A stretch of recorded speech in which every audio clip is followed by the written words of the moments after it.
calculus. Firstly, know about the calculus. समझेंगे calculus के बारे में कि कैलकुलस में कौन कौन ऐसे टॉपिक आते हैं, इसके थोड़ा सिलेबस समझेंगे कैलकुलस से, क्योंकि calculus is the major questions in the exams because it gives the 44 marks to 50। यह 44 से 50 के करीब में यह मार्क्स देता है। सबसे मेजर सेक्शन माना जाता है कैलकुलस का। इस कैलकुलस का पहला जो हम लोग पार्ट पढ़ेंगे वो पढ़ेंगे continuity and differentiability. Continuity and differentiability, continuity and differentiability.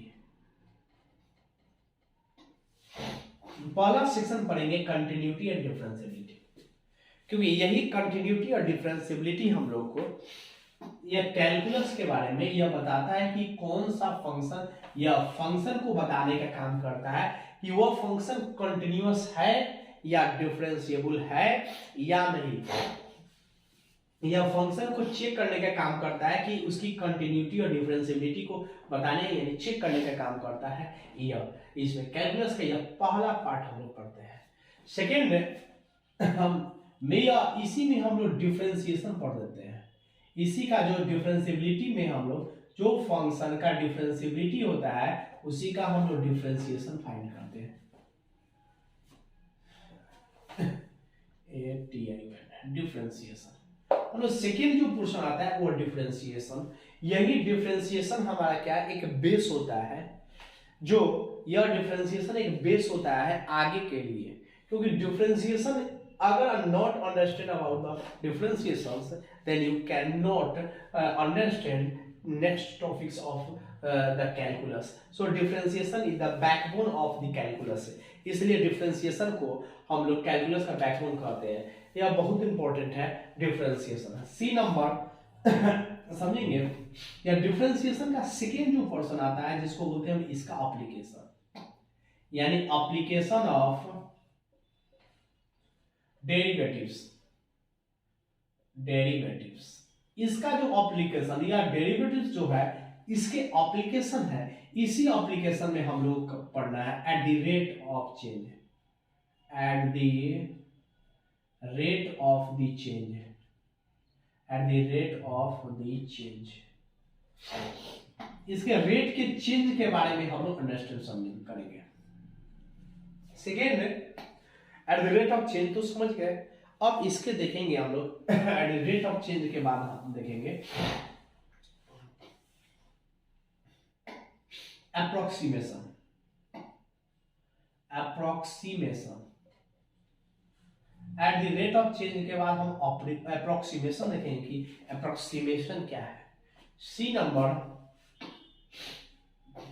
हम लोग देखेंगे normal and tangent, normal and tangent.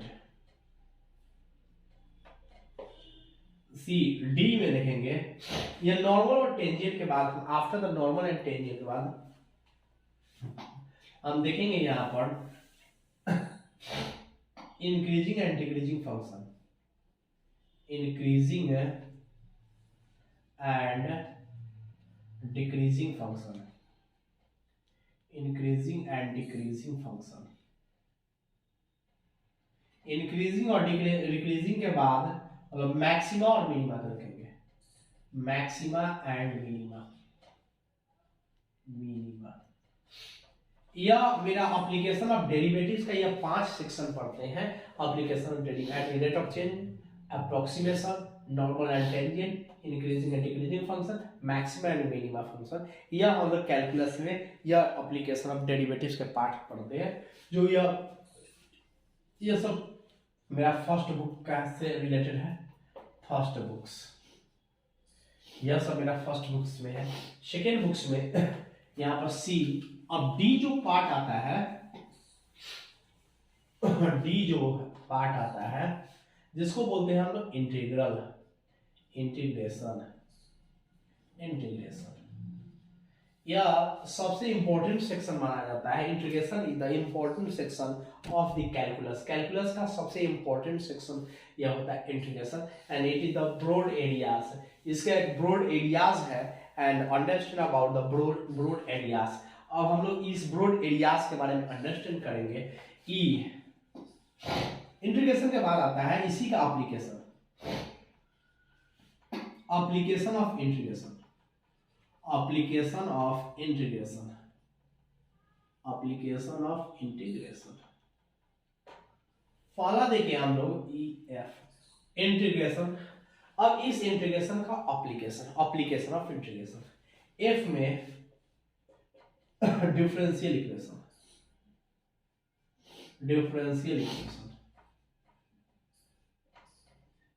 यही मेरा कैलकुलस का, या कैलकुलस का इस जो 6 सेक्शन है, 6 सेक्शन है, वही हमारा कैलकुलस होता है। कैलकुलस का पार्ट यही पढ़ना है। या total 44 marks to 50 marks carry करता है, और यह टोटल मेरा 40 या 44 से 50 मार्क्स तक देने का काम करता है। यह सबसे इसलिए इसको बैकबोन माना जाता है कैलकुलस का। तो now understand about the continuity and differentiability.